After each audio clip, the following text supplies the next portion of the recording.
Heading डालना फटाक से, क्रॉस प्रोडक्ट। क्रॉस प्रोडक्ट भैया ध्यान दीजिएगा, क्रॉस प्रोडक्ट का मतलब है कि अब जो क्वांटिटी आएगी रिजल्टेंट क्वांटिटी दो वेक्टर के मल्टीप्लिकेशन से, वो आएगी vector quantity A cross B.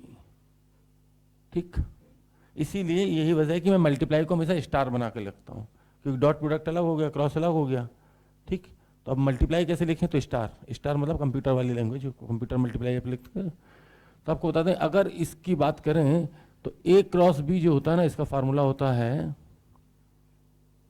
Mod a mod B sine theta. तो ये तो हो गया मैग्नीट्यूड, भाई यहाँ पे डायरेक्शन तो कभी भी नहीं आई। और साथ में आता है एन कैप। एन कैप का मतलब ये बताता है डायरेक्शन। ठीक, अब आप कहोगे इसकी डायरेक्शन किधर होती है, तो आपको बता दें, दो वेक्टर अगर ए और बी हैं और उनके बीच में अगर आपको क्रॉस प्रोडक्ट करना है, उनके बीच का एंगल थीटा है, प्लीज ध्यान दीजिएगा, क्या है, थीटा। तो उसकी जो डायरेक्शन आएगी वो प्लेन के परपेंडिकुलर आती है। जैसे ये बोर्ड मेरा प्लेन है, तो अगर ए क्रॉस बी करें या बी क्रॉस ए करें, तो जो डायरेक्शन आएगी वो इस मार्कर की तरह होगी, बाहर की तरफ या अंदर की तरफ। ठीक, अब लोग बोलते हैं कि कब बाहर और कब अंदर, सवाल उठता है। तो अगर हम ए क्रॉस बी कर रहे हैं, मतलब ए से बी की तरफ जा रहे हैं, तो एंटी क्लॉकवाइज जा रहे हैं। एंटी क्लॉकवाइज का मतलब होता है आउटसाइड, डॉट बना हो तो outside the plane, outside the plane, कोई दिक्कत इतने में। और अगर बी क्रॉस ए कर रहे हो, बी क्रॉस ए का मतलब बी से ए की तरफ जा रहे हैं, बी से ए की तरफ जाने मतलब घड़ी की दिशा में जा रहे हैं, तो घड़ी की दिशा में जब भी हम हाथ करेंगे तो इनसाइड द प्लेन आएगा। कुछ इस तरीके से लोगों ने डिफाइन कर दिया, राइट हैंड थंब रूल। ठीक, या स्क्रू रूल। दुनिया के जितने भी स्क्रू होते हैं, अगर आप पेचकस अंदर स्क्रू डालना चाहते हो तो आपको क्लॉकवाइज घुमाना पड़ेगा ऐसे, और अगर आप उसको बाहर निकालना चाहते हो तो आपको एंटी क्लॉकवाइज घुमाना पड़ेगा स्क्रू, इस तरीके से। ठीक, अगर आप हाथ से भी ये चीज़ देख सकते हो, बी से ए की तरफ चलें तो अंगूठा अंदर है, और ए से बी की तरफ चलें तो अंगूठा बाहर है। तो इसको याद ही रख लो, ज़्यादा अच्छा है कि अगर एंटी क्लॉकवाइज जाएंगे तो आउटसाइड, और क्लॉकवाइज चलेंगे तो इनसाइड द प्लेन। कोई दिक्कत इतने में, मुझे उम्मीद है आप बात समझ गए होंगे। ठीक, तो मैग्नीट्यूड अगर कोई बोले कि ए डॉट बी का, ए क्रॉस बी का मैग्नीट्यूड क्या है, तो मैं कहूँगा ए क्रॉस बी का मैग्नीट्यूड अगर बात करें तो A B sine theta, A B sine theta. कोई दिक्कत, कोई दिक्कत तो नहीं, सिंपल है। अब सवाल उठता है कि भाई क्रॉस प्रोडक्ट मोटी मोटी भाषा में कैसे करें। भाई ए दे दिया, बी दे दिया, थीटा दे दिया, तब तो हम मैग्नीट्यूड तो लिख ही लेंगे, डायरेक्शन बता देंगे, लेकिन अगर 3D में आ गया तो कैसे करें। मान लीजिए वेक्टर ए जो है वो है ए एक्स आई कैप, वही पुराना वाला, प्लस ए वाई जे कैप प्लस ए जेड के कैप। कहाँ कहाँ इसकी ज़रूरत पड़ती है तो आपको बता दें, सबसे पहले इसकी ज़रूरत पड़ती है फिजिक्स में वी बराबर R cross, sorry omega cross R में। ठीक, आप लोग चूँकि रिपीटर बैठे इसलिए मैं लिख सकता हूँ यहाँ पे। ठीक, या फिर टॉर्क बराबर आर क्रॉस एफ में, या फिर यहाँ पे कई बार ए बराबर अल्फा क्रॉस आर में। तो ये कुछ जगह है जहाँ क्रॉस प्रोडक्ट की ज़रूरत पड़ती है, और भी जगह आएगी लेकिन फिलहाल इतनी। ठीक, कोई दिक्कत, और कुछ बताना चाहते हो, कोई एग्जांपल।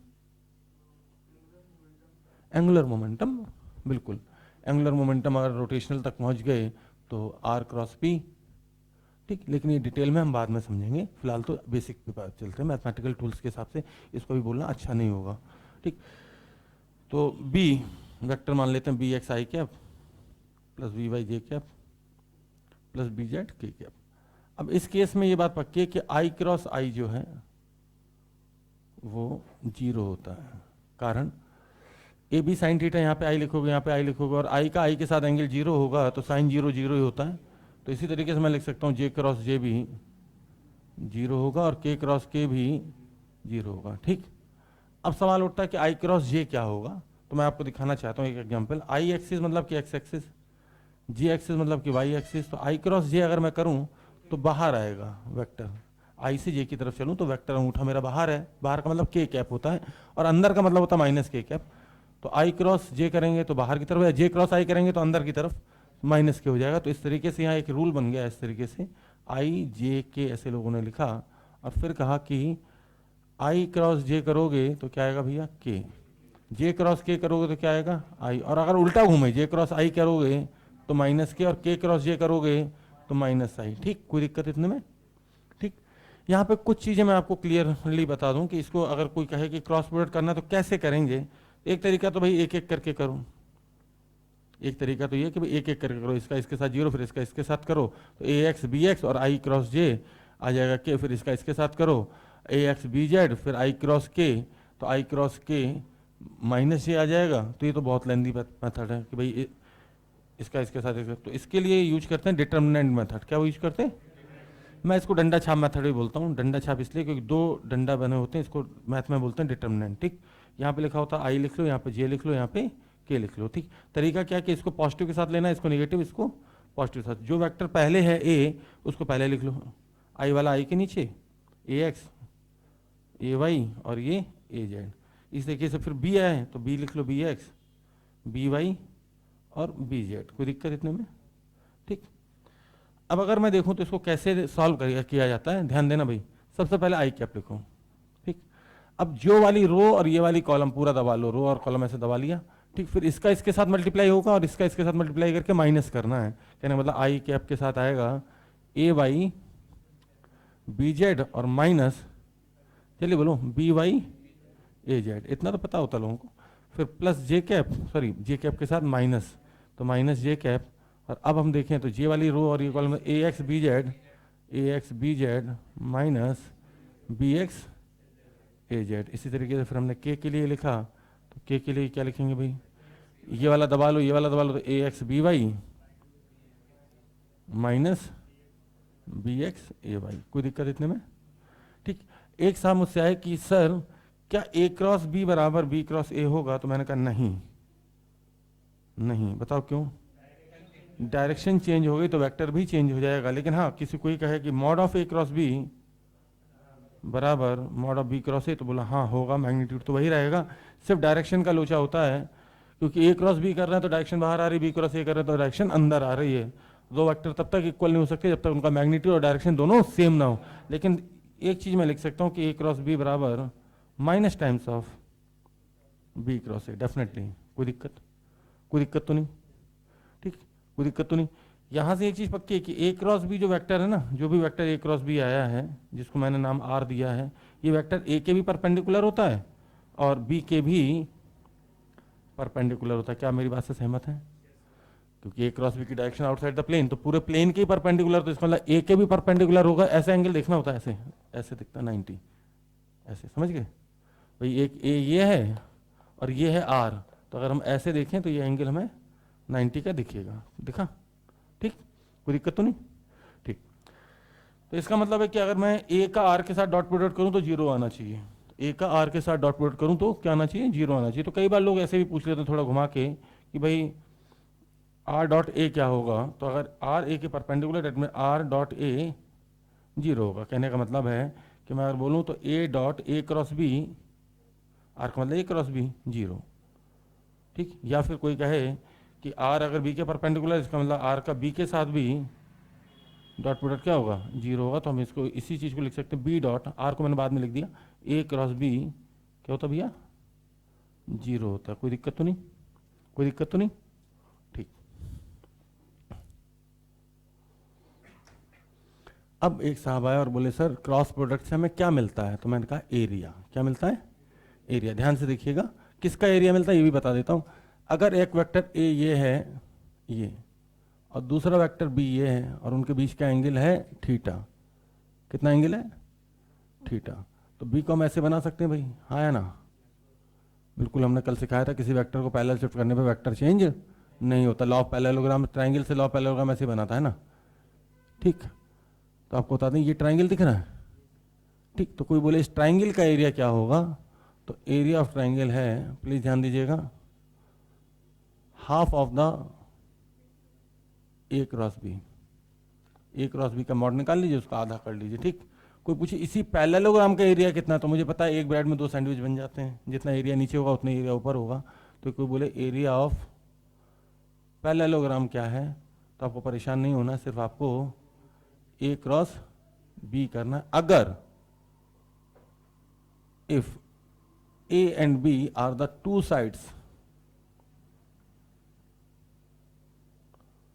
अगर साइड हैं तो साइड्स ऑफ ट्राइंगल और पैरेललोग्राम, लेकिन कुछ बदतमीज लोग होते हैं, बोले साइड ना हो के डायगनल हो जाए ए और बी, तो डायगनल समझते हैं, एक ए हो जाए और डायगनल दूसरी बी हो जाए, तो फिर उस केस में एरिया ऑफ पैरेललोग्राम आता है हाफ, क्योंकि डायगनल बड़ी होती है।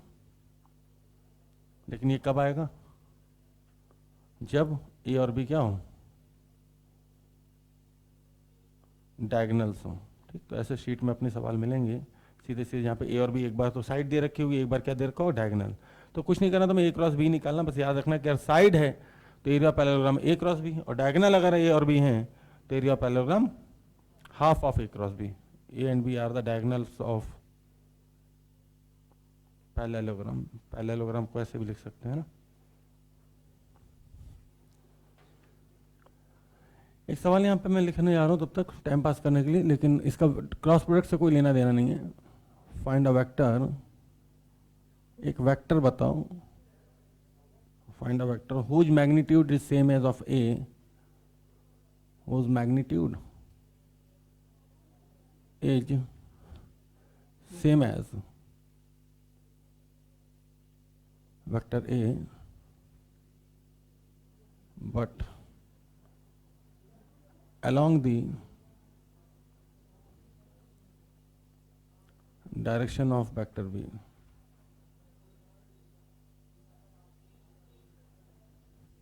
यहाँ पे वेक्टर ए दिया है 12i cap plus 5j cap, और वेक्टर बी दिया है 3i cap plus 4j cap.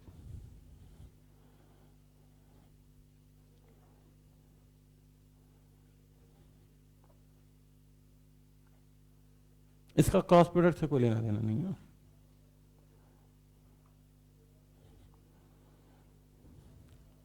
याद रखना, क्रॉस प्रोडक्ट से जो वेक्टर आता है वो दोनों वेक्टर के परपेंडिकुलर होता है। ठीक, अगला सवाल फाइंड, तब तक आप इसको नोट करते जाइए पुराने को। Find a unit vector,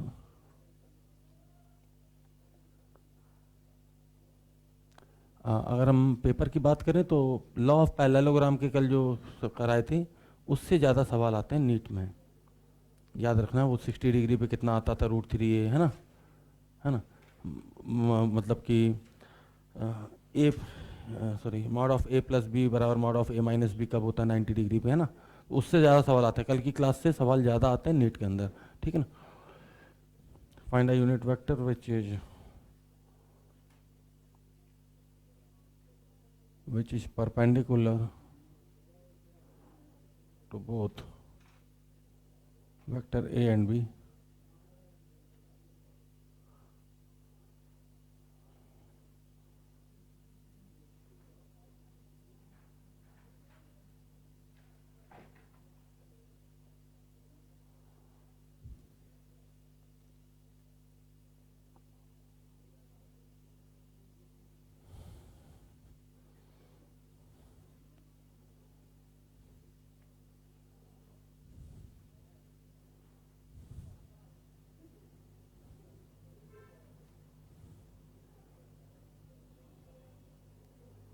if f बराबर -3i plus j plus 5k, r दे दिया, sorry 7i plus 3j plus k cap, बोला कि टॉर्क बता दो, टॉर्क। ठीक, तो ऐसे छोटे छोटे सवाल अपने को मिलेंगे।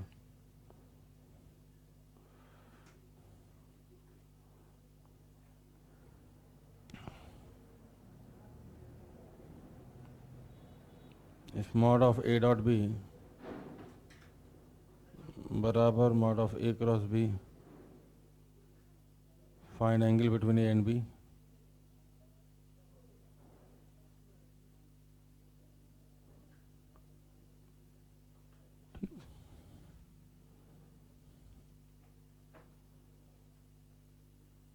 इफ ए डॉट बी बराबर √3 mod of A cross B,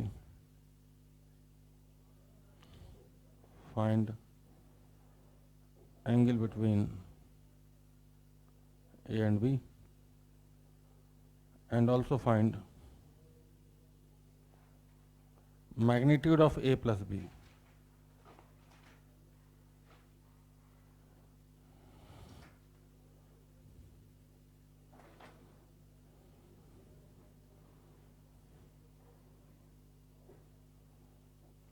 if mod A बराबर 2,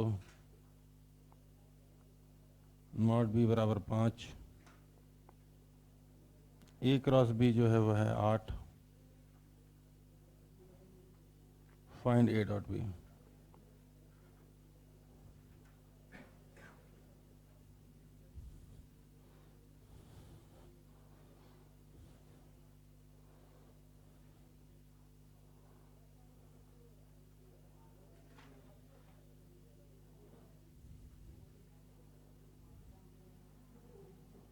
If vector A I plus j plus k, B जो दिया है वो सिर्फ 3i कैप दिया है, एलन के मॉड्यूल से ही, are two sides of triangle,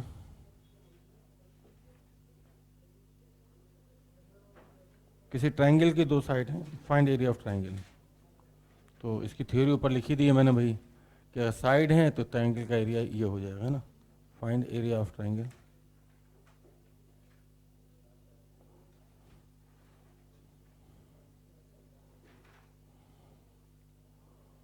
उम्मीद करते हैं कि इतने में आप काम कर लेंगे.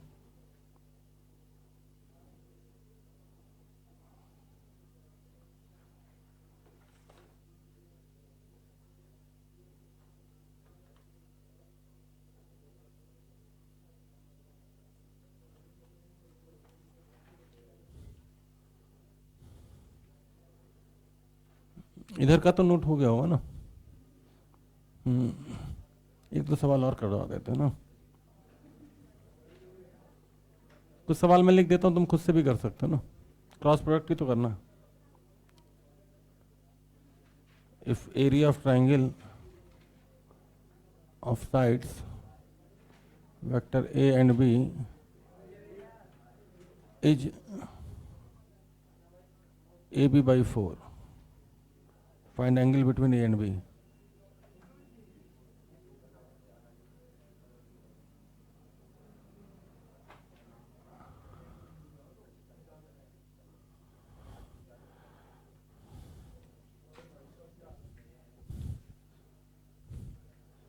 ऐसा लग रहा है जैसे कितने दिन बाद मिले हैं ना. और भाई साहब क्या हाल है, रोज ही मिलता विजय बाहर. अरे नाटक हो रहे हैं कसम से लोग. इफ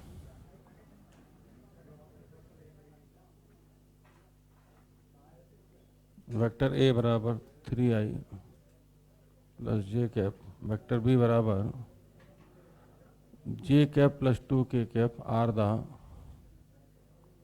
एक सवाल डायगोनल से भी डाल देता हूँ ना, are the diagonals of a parallelogram of a parallelogram, find area of parallelogram.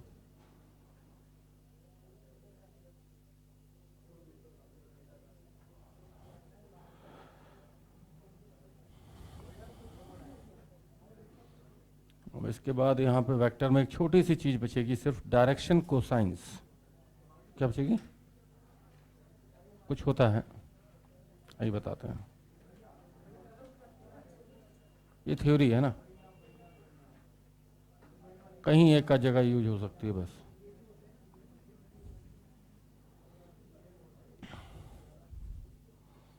क्या आपने पुराना वाला पूरा लिख लिया? पक्का ये सब लिख लिया पूरा? ये चलो भाई ध्यान दो.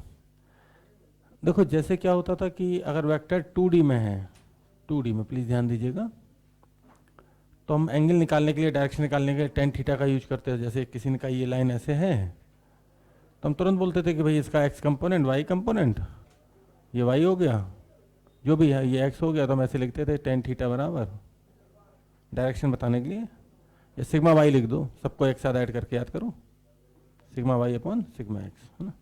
जैसे अभी थोड़ी देर पहले मैंने लिखा था एक वेक्टर A बराबर 1 i cap plus √3j cap. अभी पिछले क्लास में, मतलब पिछले टॉपिक में तो हमने कहा था इसका एंगल होगा 60 डिग्री, क्योंकि √3/1 करेंगे, ठीक। लेकिन अगर वेक्टर 3D में है, किसमें, तो 3D वाला वेक्टर ऐसे नहीं होता, 3D वाला होता है ऐसे। ऐसे सोचिए, डंडा जो है ना, डंडा यहाँ से निकला और पंखे तक जा रहा है ऊपर, ट्यूबलाइट तक। अब इस केस में 3 एंगल डिफाइन करने पड़ते हैं। आप यहाँ से देख लीजिए, इसको मैं एक्स एक्सिस बोल देता हूँ, ये वाई एक्सिस, और पीछे बाहर ये जेड एक्सिस, ये वाली, ठीक। अब ये वेक्टर यहाँ से निकला और यहाँ गया, तो 3 एंगल बने, एक तो वाई एक्सिस के साथ, एक एक्स एक्सिस के साथ, और एक जेड के साथ भी बनेगा। समझ के बात को, क्योंकि ये मार्कर इस तरीके से रखा हुआ है अगर 3D में, और ये जेड एक्सिस है, ये वाली जेड है बाहर की तरफ, और ये मार्कर ऐसे जा रहा है, तो एक तो एक्स के साथ बना, एक वाई के साथ बना, और एक ये वाला दिख रहा है जेड के साथ। तो इनको बताने के लिए हम यूज करते हैं कॉस में फार्मूला। 10 में ना बता, किस में बताते हैं, कॉस में, ठीक। तो अगर मान लीजिए कोई वेक्टर आर है और आर की वैल्यू है कुछ R X I cap, R Y J cap, और आर जेड के कैप। अब कोई पूछे कि इस वेक्टर का एक्स एक्सिस के साथ एंगल निकालना है, तो हम बोलेंगे कॉस के फॉर्म में निकलता है, कॉस अल्फा बराबर एक्स के साथ निकालना है, तो इसका एक्स कंपोनेंट क्या, R X upon mod R. और वाई के साथ पूछे तो कॉस बीटा बराबर R Y upon mod R. इस तरीके से जेड के साथ पूछ रहा है एंगल, तो आर जेड, जेड कंपोनेंट और पूरे वेक्टर का मॉड। क्या आपको पता है मॉड कैसे निकालते हैं? मॉड आर में साइड में लिख देता हूँ। मॉड आर की वैल्यू क्या होगी भाई, √, जल्दी बोलो, आर एक्स का स्क्वायर प्लस आर वाई का स्क्वायर प्लस आर जेड का। इसके साथ बता दूं कि अल्फा जो एंगल है वह alpha is the angle between vector R with X axis, ठीक। एक्स एक्सिस के साथ वेक्टर का जो एंगल बन रहा है वो है अल्फा। इस तरीके से बीटा किसके साथ एंगल है, विद, अरे सिंपल है, पहला एक्स है तो दूसरा वाई आएगा। गामा किसके साथ है, तो अगर कोई डायरेक्ट जब भी मिलेगा डायरेक्ट सवाल ही मिलेगा इस पर कि भाई एंगल बताओ, तो वहां पे हम tan में नहीं यूज करते, किस में यूज करते हैं, कॉस में। इसलिए इसका नाम है डायरेक्शन कोसाइंस। ऐसे कॉस के एंगल जो कि डायरेक्शन बताएं, ठीक। कोई दिक्कत? अब ध्यान दें भाई, सटा समय आ चुका है, बाहर लोग आ भी गए हैं, ठीक। किसी ने मुझसे पहला सवाल पूछा यहाँ पे, ये रहा सामने, कि यार एरिया ऑफ ट्राइंगल है AB/4, ठीक। और मुझे पता है यहाँ पे मैं, ठीक, AB साइड है, तो मुझे पता है एरिया ऑफ ट्राइंगल अगर हम देखें साइड अगर है तो ट्राइंगल का एरिया हाफ AB/2 होता है, ठीक। कोई दिक्कत तो नहीं? तो भाई मुझे पता है half of A cross B बराबर इसने दे दिया AB/4। प्लीज ध्यान दीजिएगा, थीटा 30 डिग्री पता चला, क्योंकि इसको मैं लिखूंगा AB साइन थीटा, हाफ से हाफ कट जाएगा, AB से भी कट जाएगा, कोई दिक्कत तो नहीं। हाफ इंटू ये A क्रॉस B को मैं लिख सकता हूँ AB साइन थीटा। यहाँ से अगर मैं कंपेयर करूँ तो थीटा 30 मुझे सीधे दिख रहा है, AB से AB गया, 2 से 2 गया, साइन थीटा की वैल्यू 1/2, तो थीटा 30 डिग्री। प्लीज सामने देखते रहिए, कोई दिक्कत तो नहीं, कोई दिक्कत तो नहीं इतने में। अब यार कोई कह रहा है कि ए वेक्टर ये, बी ये है, are the diagonals of parallelogram, find area of parallelogram. तो मुझे पता है एरिया ऑफ पैरेललोग्राम का फार्मूला हो जाएगा हाफ A क्रॉस B, अगर ए भी डायगोनल है तो, ठीक। तो पहले A क्रॉस B निकाल लेते, फिर उसका मॉड निकाल के आधा कर देंगे। तो A क्रॉस B निकालना ही इंपॉर्टेंट है मेरे लिए बेसिकली। तो A क्रॉस B अगर मुझे चाहिए तो फिर मैं फिर से वही डंडा छाप मेथड यूज करूंगा, IJK, ठीक। थोड़ा छोटा लिख रहा हूँ, 3 0 3 1 और 0, 3 1 के कैप है नहीं तो 0, ठीक। यहाँ पे आई कैप नहीं है तो 0 1 2, ठीक। मुझे नहीं लगता कि इसको सब मुझे पूरा करना चाहिए, लेकिन फिर भी मैं पूरा कर देता हूँ। अगर यहाँ से मैं देखूँ तो आई कैप बाहर आ जाएगा, बोलो भाई कितना है, 2 1 2 -0, कोई दिक्कत? -j नीचे लिखने की कोशिश ना करें, जे अगर लिखेंगे तो 3 दूनी 6 -0, ठीक। के साथ देखें तो 3 -0, ठीक। अब एरिया कैसे निकलेगा, तो एरिया के लिए आपको क्या करना पड़ेगा, हाफ लगाना और इसका मैग्नीट्यूड लिख देना है। क्या आप मैग्नीट्यूड लिख पाएंगे? मैग्नीट्यूड मैं लिख सकता हूँ बड़े आराम, 2 का स्क्वायर 4, 6 का स्क्वायर 36, 3 का स्क्वायर 9, कोई दिक्कत? समझ गए बात को? तो एक तरीके से देखा जाए तो जो थ्योरी कराई थी, मेन तो क्रॉस प्रोडक्ट करना आना चाहिए, जो थ्योरी कराई थी उसी का पार्ट है ये, ठीक। कोई दिक्कत तो नहीं? ध्यान दीजिएगा भाई, ये सवाल मैं करूँ या आप खुद कर लेंगे? बिल्कुल कर लेंगे, क्योंकि मुझे नहीं लगता इसमें कोई दिक्कत है। दिक्कत अगर है भी तो टॉर्क बराबर R क्रॉस F, टॉर्क बराबर क्या होता है, R क्रॉस F। R की वैल्यू बोलो भाई, IJK, R की वैल्यू बोलो 7 3 1 एफ की वैल्यू बोलो -3 1 5। क्या आप इसको सॉल्व करना पसंद करेंगे? मैं कर देता हूँ। आई बोलो 15 -1, सीधे लिख दूँ 14, बुरा तो नहीं मानोगे? पता चला 5 या 15 -1 14 माइनस जे, क्योंकि ये प्लस के साथ ये माइनस के साथ ये प्लस के साथ। बोलो भाई 35 माइनस ऑफ -3 38। पता चला? माइनस और -3 38 होता, पता चला? 38 नहीं होता, 35 में माइनस करके फिर -3 करेंगे तो 35 और 3 38 हो जाएगा। ठीक, के बोलो जल्दी से? 7 और -9 और 7 को में से -9 घटाएंगे तो 9 7 16। पता चला? कैलकुलेशन है, देख लेना खुद से। अब भाई टॉर्क आ गया, कोई मतलब ही नहीं, आगे कोई दिक्कत तो नहीं। तो मैं चाहूंगा कि यार ये सवाल तो तुम खुद से कर लेना। क्यों? पहले अच्छा बोला यूनिट वेक्टर चाहिए, तो पहले वेक्टर निकालना, फिर उसको उसके मैग्नीट्यूड से डिवाइड कर दो तो क्या आ जाएगा? Unit vector. कहने का मतलब इसने वेक्टर नहीं पूछा, कह रहा find the unit vector which is perpendicular to both A and B. तो मुझे पहले निकालना होगा ए क्रॉस बी, और ए क्रॉस बी निकालने के बाद मैं उसी के यूनिट वेक्टर चाहिए ना इसका, तो यूनिट वेक्टर कैसे निकलता भाई? उसी के मैग्नीट्यूड से उसे क्या करूंगा? डिवाइड कर दूंगा। क्या आप मैग्नीट्यूड निकालना जानते हो? क्या आप यूनिट वेक्टर निकाल पाओगे? पक्की बात है? ठीक, कोई दिक्कत तो नहीं। अब यहां पे देख लीजिए यार, ए डॉट बी बराबर ए क्रॉस बी, तो थीटा 45।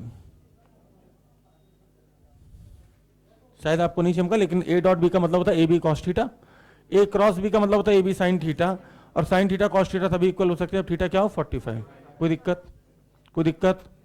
ठीक, आगे देखते हो। सेकंड मोड़ेंगे, सेकंड भी नहीं लगता अपने को, ध्यान देना भाई। ए डॉट बी बराबर √3 ए क्रॉस बी, यहां पे लिखूंगा ए बी कॉस थीटा, यहां पे लिखूंगा √3 ए बी साइन थीटा। √3 को नीचे लाए तो 1/√3 आ जाएगा, और उधर हो जाएगा tan थीटा। तो थीटा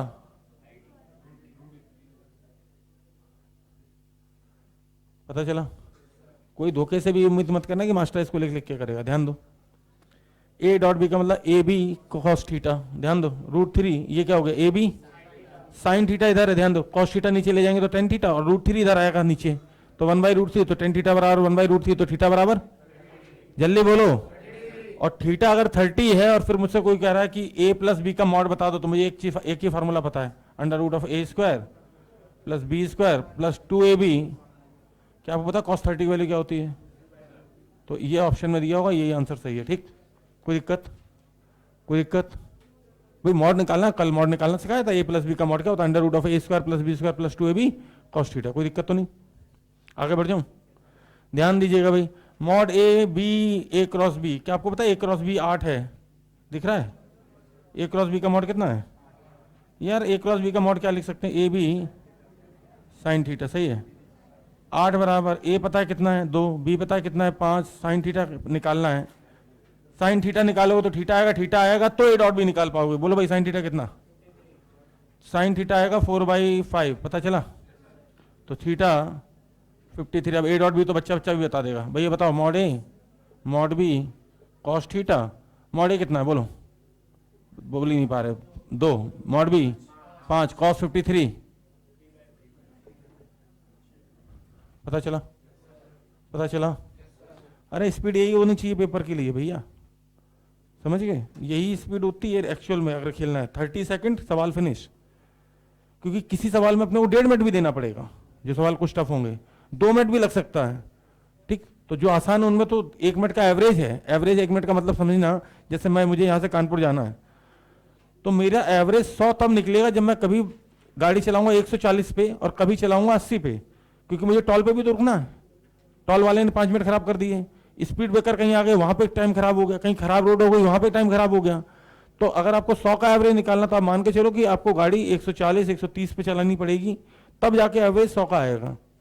ठीक, तो यही मतलब कहने का मतलब है, अगर आपका एवरेज अगर 1 मिनट में एक सवाल है, तो सीधी बात है कि थोड़ा सा टाइम कम करना पड़ेगा। अच्छा ये बताओ भाई, एक सवाल ये बचा, ध्यान देना भाई। एक वेक्टर की तलाश है जिसका मैग्नीट्यूड क्या हो? ए के बराबर। तो भाई मैग्नीट्यूड तो भाई किसी वेक्टर के 2 पार्ट होते हैं, एक तो मैग्नीट्यूड और दूसरा डायरेक्शन। तो आर का मैग्नीट्यूड तो ए का है, और जो डायरेक्शन है वो किसकी है? बी की। तो मैं कहूंगा भैया मैग्नीट्यूड ए का पता हो कितना होगा? 13, और बी की डायरेक्शन मतलब कि बी का यूनिट वेक्टर चाहिए, तो यूनिट वेक्टर कैसे निकलता है? 3i + 4j / 5। तो ये आंसर हो जाएगा इसका। ठीक, सवाल क्या था कि एक वेक्टर की ऐसे वेक्टर की तलाश है जिसका मैग्नीट्यूड तो ए के बराबर हो लेकिन डायरेक्शन बी की हो। और आपको याद हो जब मैंने वेक्टर शुरू किया था तो मैं ऐसे लिखता हूँ, देखो वेक्टर ए, और इस वेक्टर के दो पार्ट होते हैं। मैं कहता एक तो इसका मैग्नीट्यूड बताता है, दूसरी इसकी डायरेक्शन। कोई दिक्कत?